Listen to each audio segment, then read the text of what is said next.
안녕하세요. 탐나는 책입니다. 100명의 질문에 100년의 지혜로 답하다. 김영석의 인생 문답. 출판사는 미류 책방입니다. 인생을 살아가다 보면 누구나 품게 되는 질문. 20대에서 60대 100명에게 물었습니다.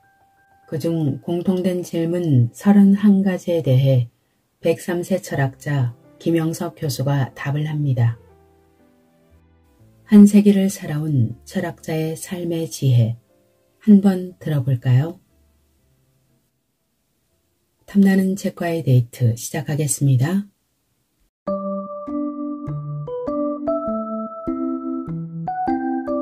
인생을 후회 없이 살려면 어떻게 해야 하나요? 사람은 누구나 철들게 되면서부터 물어야 하는 문제가 있어요.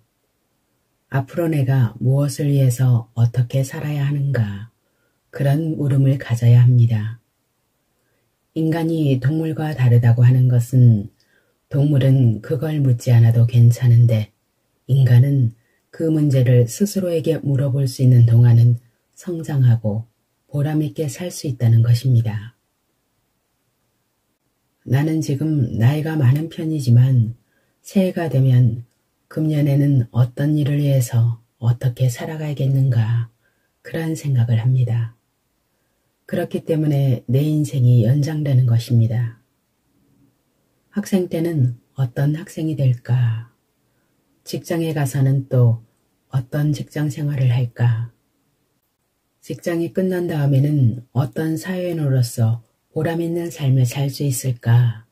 그런 문제를 계속해서 물으면서 사는 것이 아마 인생이 아닐까 하는 생각을 해봅니다. 나는 요즘 내가 나를 위해서 어떻게 살아야 하는가? 내가 늙는다는 것을 언제까지 극복할 수 있을까? 이런 생각을 해요. 어떻게 보면 유치하지만 어떻게 보면 대단히 심각한 문제이기도 해요. 이제 내가 우선 드리고 싶은 얘기가 바로 그 얘기입니다. 내가 연세대학교 교수로 부임했을 때가 30대 중반쯤 됐어요. 그때 우리 선배 교수들이 정년퇴직했으니 이제 해방됐다고 합디다. 그런 얘기를 들으면 사람이 얼마나 오래 살면 회갑까지 사나, 나도 정년될 때까지 살 수 있을까 하는 생각을 했어요. 회갑, 정년, 그런 얘기는 다른 사람의 일이지 나와는 상관없는 일이라는 생각을 하고 살았지요. 그리고 한 25년쯤 열심히 교수 생활을 하다 보니 나도 모르는 사이 잠깐 동안인 것 같은데 회갑이 되었어요. 회갑이 되고 나니까 다들 잔치도 해주고 기념 논문집도 발표해주고 그래요. 그렇게 되니까 갑자기 날 늙은이로 취급을 해요. 내가 나를 살펴보면 늙은 건 하나도 없는데 나는 그대로 있는데 옆에 와서 건강은 괜찮으시죠? 요새 뭘로 소일하세요? 그렇게 물어요. 남들이 그렇게 대해주니 저도 마음의 다짐을 하게 됐어요. 이제 정년이 5년 남았는데 5년 동안은 정말 많은 일을 열심히 해야겠다. 그래서 내 인생에서 60에서 65세까지 제일 일을 많이 했어요. 정말 열심히 일했습니다. 왜냐하면 정년이 되면 내 인생이 끝나는 거니까요. 인생이 끝난다는 것은 사회 공간이 끝나고 가정으로 돌아가는 거죠. 가정이라는 좁은 생활 공간에 있다가 공동묘지로 가면 끝나는 것이 인생이니까요. 그렇게 5년간 많은 일을 하고 나니 대학에서 정년으로 나가라고 해요. 학교에서는 사회 관습이 그러니까 정년돼서 나가라고 하지만 내가 내 인생을 버릴 수는 없으니까 생각을 바꿔야겠다라고 마음먹었어요. 그래서 정년퇴직하는 기념 모임에 나가서 오기를 좀 부려봤다고 할까요? 혼자 가지고 있던 생각을 얘기했지요. 학생들이 졸업하면 사회에 나가서 일을 합니다. 나도 이제 연세대학교 교수에서 졸업하게 됐으니까 졸업생으로서 사회에 나가 열심히 일해보겠습니다. 사람들이 웃더군요. 그렇게 퇴직 후에도 여전히 공부도 하고 글도 쓰고 강의도 하고 열심히 일하다 보니까 10년이 금방 갔어요.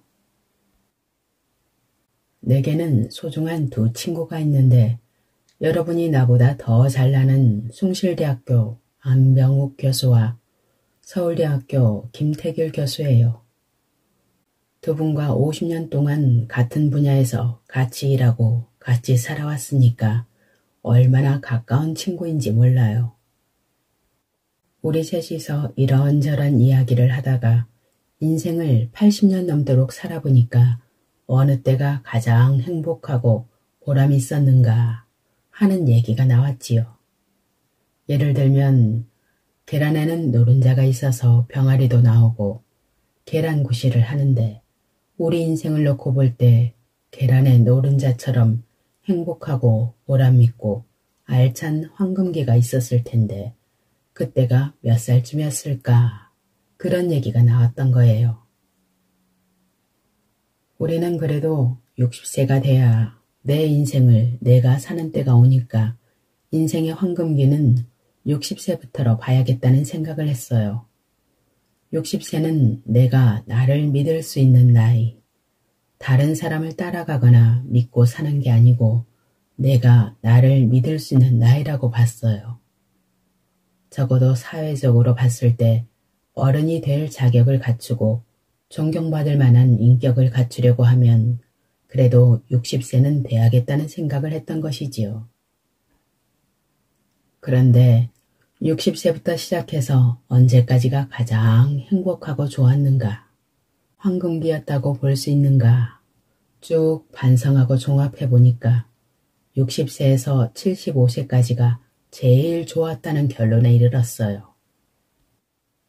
75세까지 모든 것은 성숙하고 내가 나를 믿고 살 수도 있고 또 사회적으로도 인정받을 만한 나이가 되니까 60에서 75세까지가 인생의 황금기였다는 생각이었어요.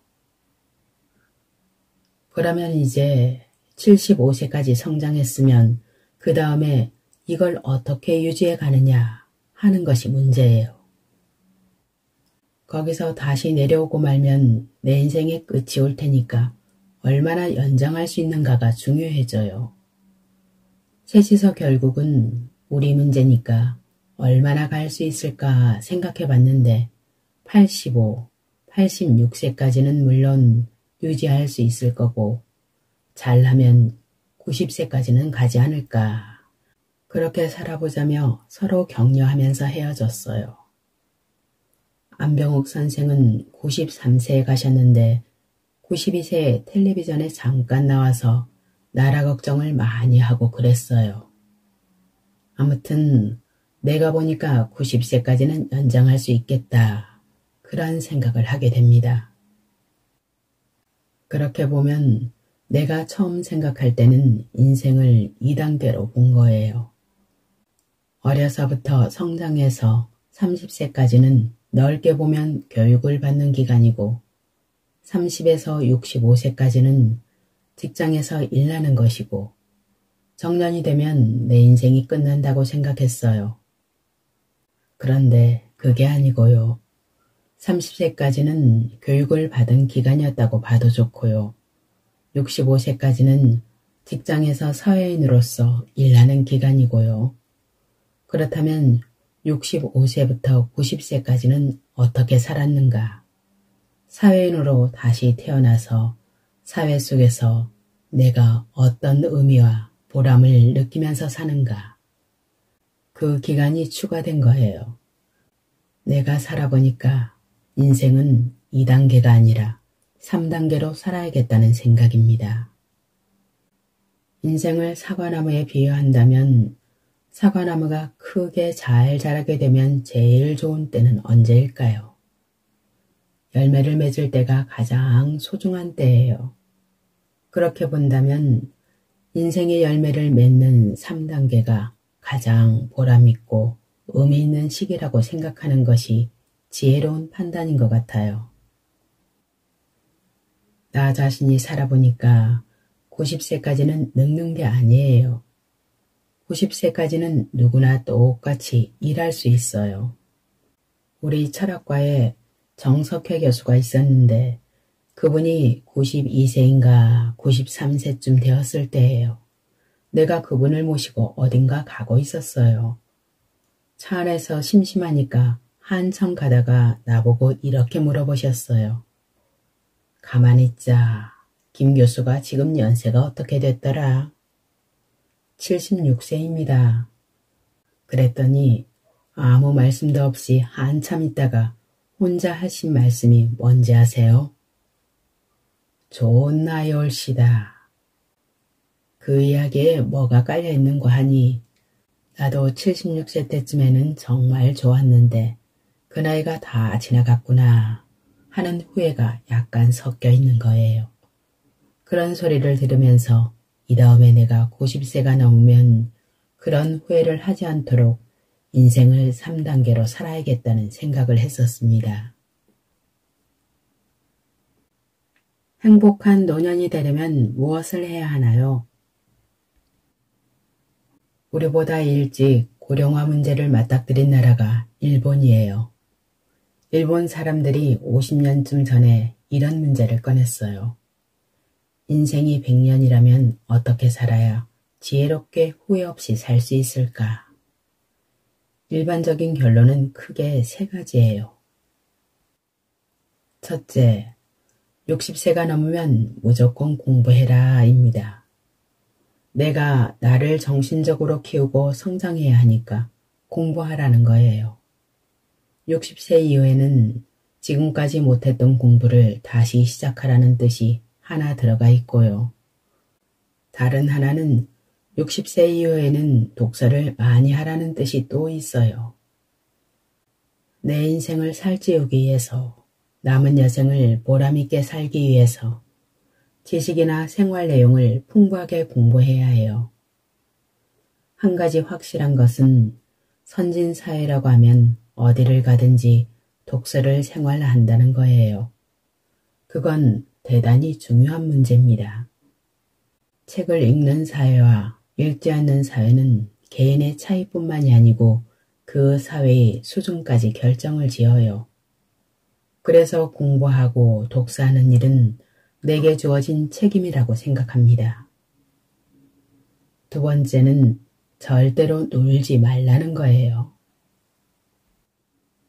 노는 사람은 인생을 잃어버리고 일하는 사람은 인생의 열매를 거둘 수 있어요.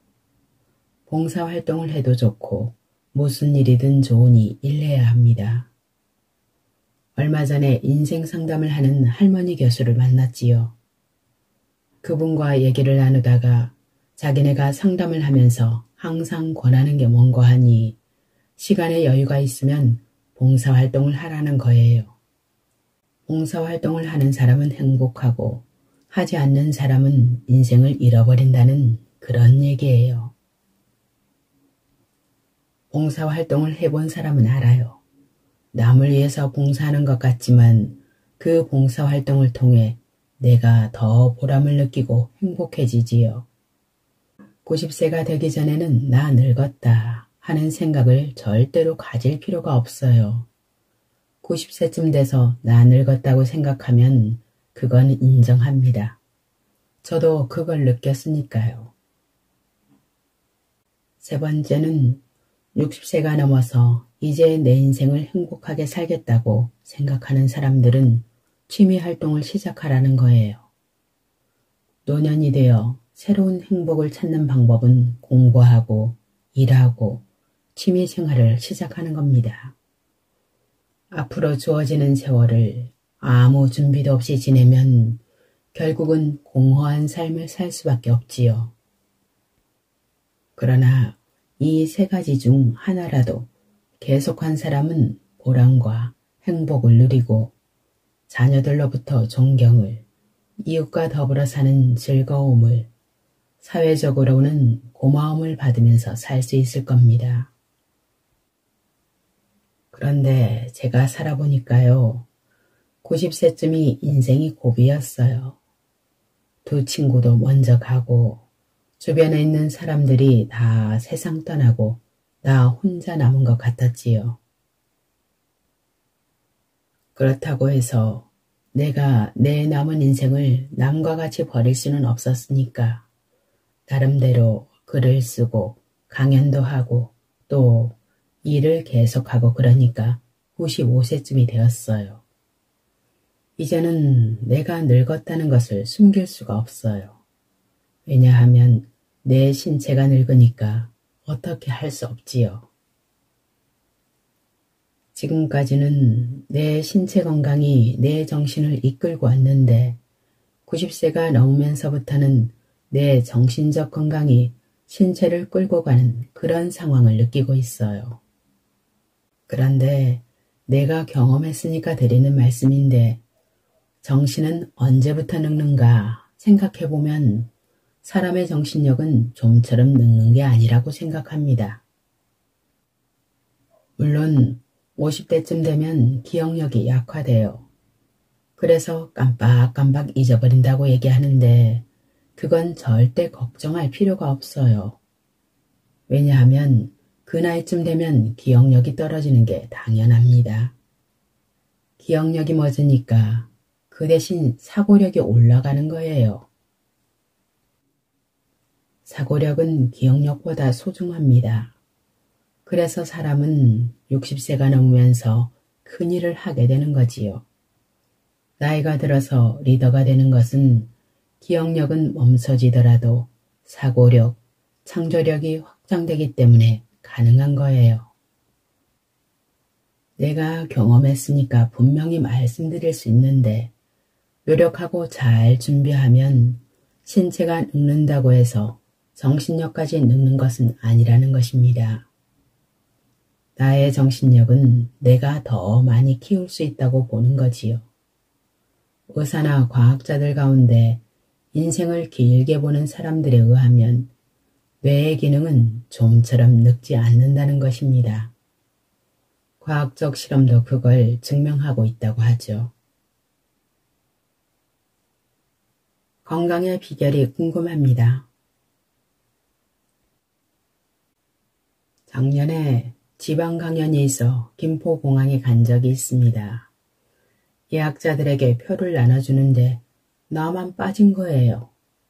문의를 했더니 항공사 직원이 혹시 연세가 어떻게 되시느냐고 물어요. 확인해보니 컴퓨터에 내 나이가 1세라고 떴다는 겁니다. 지금까지 대한항공 비행기만 930번 이상 탔는데 한 살짜리가 930번 비행기를 탄 셈이 된 거죠. 알고 보니 내가 1920년생인데 2021년에 만으로 101세가 됐거든요. 컴퓨터가 두 자리 숫자만 읽게끔 설정되어 있어서 이런 오류가 난 거예요. 사람들이 종종 물어와요. 올해 나이가 어떻게 되느냐고요. 이상하죠? 100세가 넘으니 나이 생각이 없어서요. 내 나이 같기도 하고 아닌 것 같기도 하고 그래요. 한 살이라고 하니 이제부터 인생을 새로 시작하는 기분으로 살아보자 하는 생각도 들었습니다. 90세가 넘으면서 어딜 가든 가장 많이 받는 질문이 건강과 장수의 비결이에요. 대부분 하루 일과를 궁금해하죠. 우선 매일 아침 6시에 일어나서 몸을 조금씩 움직여 풀어줍니다. 체조라고 말할 것까지는 아니고요. 아침 식사는 늘 똑같아요. 우유 반잔에 호박죽 반잔, 계란 반숙 하나에 샐러드, 여기에 토스트와 찐감자를 하루씩 번갈아가며 먹지요. 식사 후에는 간단한 과일과 커피 반잔을 마시고요. 점심은 주로 밖에서 먹게 되는데 생선이나 고기 위주로 영양가 있게 먹지요. 저녁은 점심보다 적게 먹고요. 점심에 생선을 먹었으면 고기를 먹는 식으로 단백질을 섭취하죠. 나처럼 일을 많이 하는 사람은 잘 먹어야 합니다. 흔히들 소식하면 오래 산다고들 하죠. 그런데 나이 드니까 저절로 소식하게 되더군요. 잠은 10시 30분쯤에서 11시쯤에 잡니다. 낮잠은 잠깐씩 잘 자요. 차로 이동할 때면 무조건 잡니다. 강의 때문에 비행기에 올라 자리를 잡으면 바로 잠이 들어요. 부산에 가서 눈을 뜨면서는 여기가 어디더라? 내가 무슨 일 때문에 왔지? 라며 깹니다. 그 잠 덕분에 그때까지의 모든 일들을 완전히 잊어버려요. 그리고 새롭게 다시 시작하죠. 지금도 기차를 타면 잠부터 잡니다. 서울에 도착해 눈을 뜨면 새로운 기분이 돼요. 서울 안에서도 1시간 이상 차를 탈 때는 잠을 청합니다. 시간을 버는 습관이자 일을 많이 할 수 있는 비결이에요. 나는 어렸을 때 남달리 건강하지 못했습니다. 더 솔직히 말하면 건강이 너무 안 좋아 부모님이 매년 올해는 넘길 수 있을까 걱정하실 정도였지요. 14살에는 특히 안 좋았는데 달리기 하다 쓰러질 정도였어요. 건강 때문에 중학교에 못 갈 줄 알았지요. 무슨 병이었는지는 잘 모르겠는데 부모님은 아마 간질병으로 생각했던 것 같아요. 부모님과 의사는 희망이 없다고 그랬지요. 어머니는 내가 20세까지 사는 것만 봐도 좋겠다고 하셨을 정도니까요. 그러다 보니 어려서부터 신체적 과로나 무리는 하지 않는 편입니다. 안 했다기보다는 할 수가 없었다는 표현이 맞겠지요. 지금도 그것이 습관이 되어 무리는 절대 안 합니다. 강연을 많이 다녀도 2주일 전에는 미리 준비를 다 해놓지요. 무슨 일이든지 미리미리 준비하는 게 습관이 됐습니다. 급박하면 스트레스를 받게 되니까요.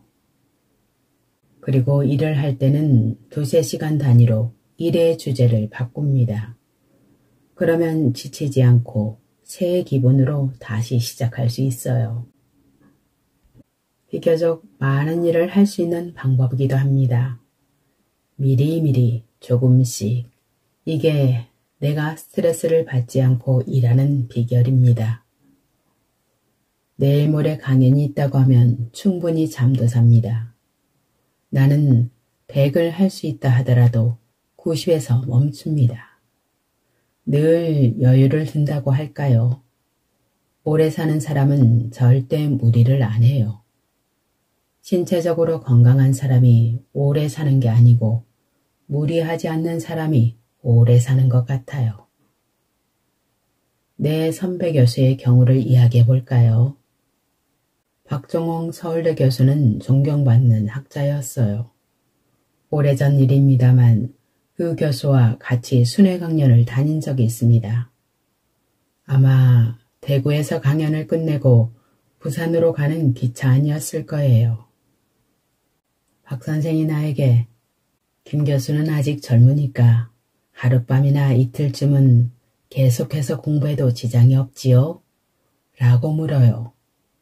별로 깊이 생각하지 않고 저는 짤막짤막한 자투리 시간을 많이 이용하기는 해도 밤을 새워가면서까지 공부하는 무리는 하지 않습니다. 라고 대답했더랬지요. 그랬더니 나는 성격 때문인지 한 번 일을 시작하면 시간 조절을 못하는가 봐요. 얼마 전에 논문을 하나 정리하고 싶어서 주말을 이용하기로 했지요.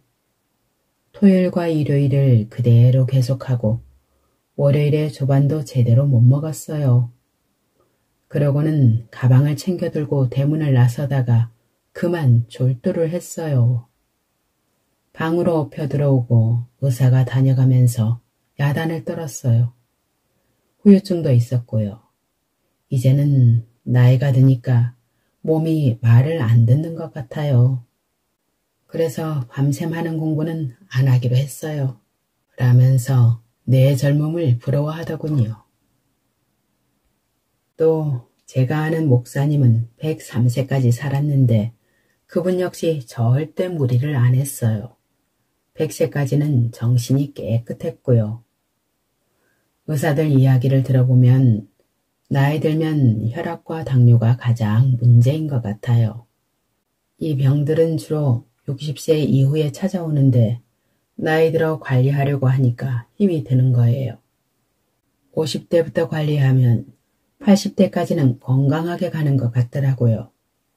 그러기 위해서는 의료 혜택을 지혜롭게 이용해야 할 것 같아요.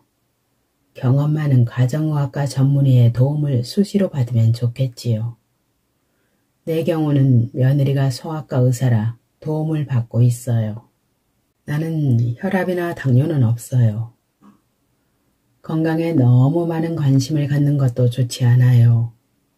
솔직히 나는 정기 건강검진도 하지 않았어요.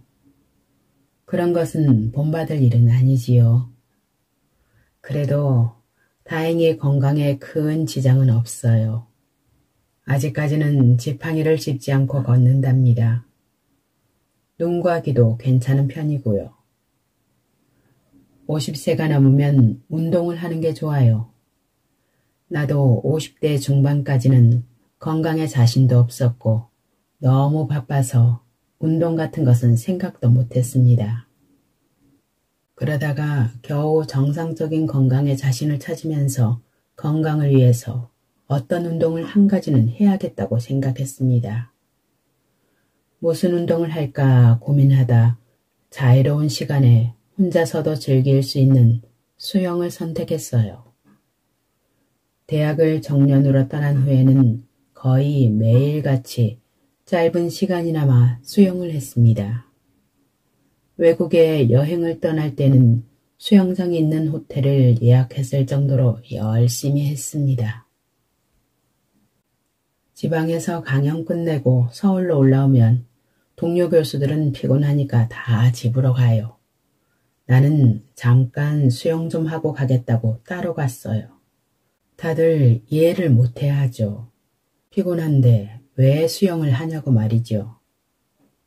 그런데 20분, 30분 수영을 하면 피곤이 다 풀려요. 신체적 피로뿐 아니라 정신적인 피로까지도요. 50세가 넘어 시작한 수영을 평생의 운동으로 즐기다가 100세가 되고부터는 체력에 부담을 느껴 주 3회에서 1회로 줄였고 요즘은 코로나19 때문에 못하고 있어요. 좀 아쉬워요. 그런데 늙은 사람에겐 생활 자체가 운동을 동반하는 습관이어야 합니다. 내 방은 2층인데 하루에도 몇 번씩 층층대를 오르내립니다. 그것이 곧 운동이지요. 또 하루 1시간쯤 산책을 하는 시간을 가져요. 원고 내용을 사색하기도 하고 강연 내용을 정리하기도 합니다. 전에는 아침 시간에 산책을 했으나 80세 이후에는 오후에 가요. 체온 관계도 있고 아침 운동은 여름이 아니면 부담스럽거든요. 나는 100세 전까지는 대중교통을 이용했어요. 버스나 지하철을 타기 위해서라도 상당히 긴 거리를 걸어가야 하죠. 생활 자체가 운동인 셈이에요. 그런데 운동과 건강 관련해서 내가 꼭 하고 싶은 이야기는 따로 있어요. 운동이 건강을 위해 필요하다면 건강은 무엇을 위해 있는가 하는 겁니다. 운동을 위한 운동은 운동선수들의 몫이죠. 건강을 위한 건강은 목적이 없어요. 나에게 건강은 일을 위해 필수적이에요. 일이 목적이고 건강은 수단인 셈입니다. 그래서 친구들과 비교하면서 누가 더 건강한가 묻는다면 대답은 간단해요. 누가 더 일을 많이 하는가 물으면 돼요. 그렇게 보면 내가 가장 건강한 편이라고 할 수 있겠죠. 누구보다도 많은 일을 하고 있으니까요. 말하자면 나에게 있어서는 일이 건강의 비결입니다. 우리가 잘 아는 철학자 칸트는 80년을 살았어요.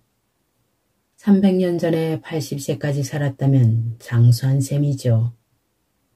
그런데 그는 왜소하고 건강에 있어서는 열등생이었다고 해요. 산책 외에는 운동을 했다는 기록도 없어요. 그렇다면 무엇이 그의 건강을 지탱했는가? 학문에 대한 열정과 일이었다고 생각합니다. 어떤 이들은 칸트를 나귀와 같이 많은 짐을 지고 살았다고 평가해요. 그러나 그는 무거운 학문의 짐을 지고 80평생을 건강하게 보냈습니다. 일이 건강을 유지해 준 거지요. 알베르트 슈바이처 박사도 마찬가지입니다. 그는 하루에 몇 시간밖에 자지 않았는데 정신적 일뿐 아니라 육체적인 일도 마다하지 않았어요. 90세를 넘길 때까지 손에서 일을 놓은 적이 없습니다. 그가 프랑스에 있는 친구에게 마지막으로 보낸 편지를 보면 아프리카에 와서 60년간 환자들을 위해 일할 수 있어 누구보다도 행복했다고 고백하고 있어요. 건강이 일을 도왔는지, 일이 건강을 도왔는지 묻고 싶은 생각을 해보게 됩니다. 100년을 살아보니 알겠더군요. 일하는 사람이 건강하고 노는 사람이 건강하지 못합니다. 오늘의 낭독 여기까지입니다. 끝까지 함께 해주셔서 감사합니다.